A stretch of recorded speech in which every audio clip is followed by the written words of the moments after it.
Now from Canada is Mohninder Singh, spokesperson for BC Gurdwara's Council and a close associate of Hardeep Singh Nijjar. Good to have you on. I mean, first of all, how did you feel when the Canadian Prime Minister spoke out about this, suggesting that this has big implications for international law? I think from our perspective, one of the things that came up in the community was there's a mixture of emotions and feelings.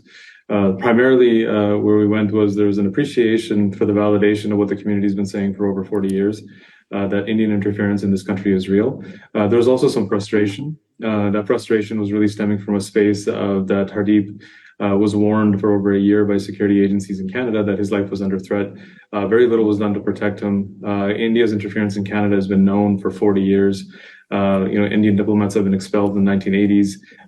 Canada has multiple reports from the National Committee on Security for Parliamentarians in 2019 that shows that that these operatives are working here. And as recently as June of 2023, our Security Intelligence Service actually put out a report again saying that India is operating here. And this is just kind of the tip of the iceberg for us. So that frustration is kind of stemming that it took the life of a Sikh activist and a Sikh leader for a validation or a confirmation of what the Sikh community has been saying for over 40 years. So who told Hardeep that his life was in danger? Because I understand you're on the same list, aren't you? On the Canadian Security Intelligence Service, CSIS has provided information in the past. They were meeting with Mr. Nijjar for over a year. I was actually one of the 5 individuals that was warned by the RCMP INSET division, which is a national security division.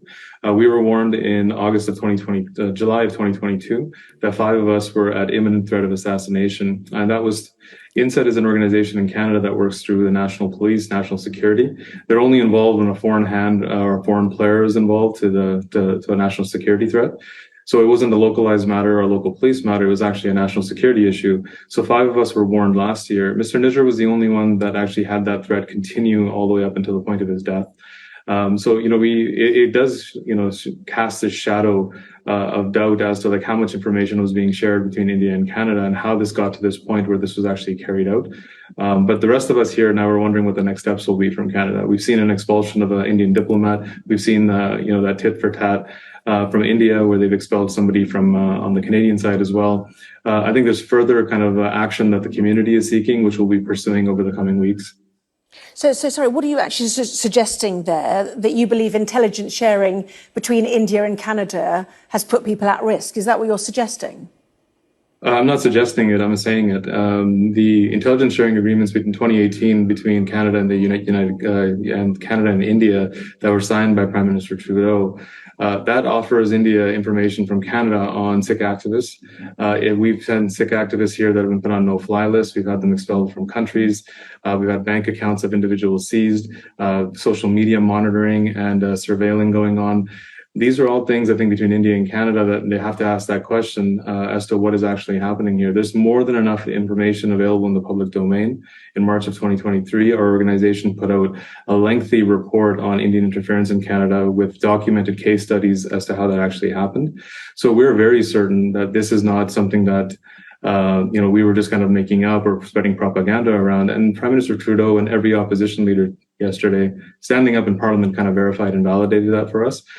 So we're absolutely certain that those intelligence sharing agreements are actually furthering risk to Sikh activists in Canada. Well, I mean, that is certainly quite an accusation. But in terms of Hardeep, who was designated a terrorist, by understanding, by India in 2020 for wanting a Sikh homeland in Punjab, was he a terrorist? Was he a threat? Why might he have been targeted? I think there's absolutely no evidence of Hardeep being a terrorist. India likes to put a lot of people. You have somebody in your backyard in the United Kingdom of Tar Singh Khanda, who was murdered in the UK as well. And he was in a very similar situation as Hardeep. These people are vilified. Propaganda is leaked out against them. They're regular standing citizens in the countries that they're residing. They have no criminal history. They have no charges that are outstanding against them.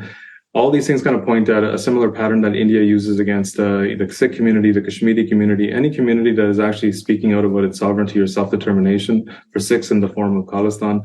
All of that, I think, gives them an opportunity to kind of vilify these individuals. They vilify them, and then when they move to take them out, which they have been for years, whether it's our community or the Kashmiri community, I think the rest of India doesn't bat an eye. So this, to us, is just a propaganda tactic. They'll turn anyone into a terrorist, and without any evidence. Like these words are tossed around, I think, in the public domain by India, and no one really challenges it, except for the community that is actually at risk. So there's nothing that anyone can show us, has been able to show us over the last 6 or 7 years since this type of propaganda got started, that Hardeep has any links to any type of this activity. He was very outspoken. He was very outspoken for Khalistan. He was very active. He was organizing individuals. He was organizing protests. He was calling out India publicly. So he became a very high target for them. And that's why we think that their pattern of behavior of, designating him a terrorist, taking away his land in Punjab, putting out a bounty on his head of 1 million rupees that was actually put out a year or so back.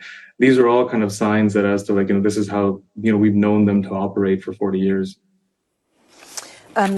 Just on the British case that you mentioned, the death of Avtar Singh Kanda, certainly police here concluded there were no suspicious circumstances. He died in Birmingham, of course, in June after contracting a sudden illness. And there are no plans, we're told, to review the cause of death of Avtar Singh Kanda as well. So lots of allegations from you after Justin Trudeau's comments late last night. Thank you very much indeed for your time there, Mohninder Singh. Thank you. Thank you.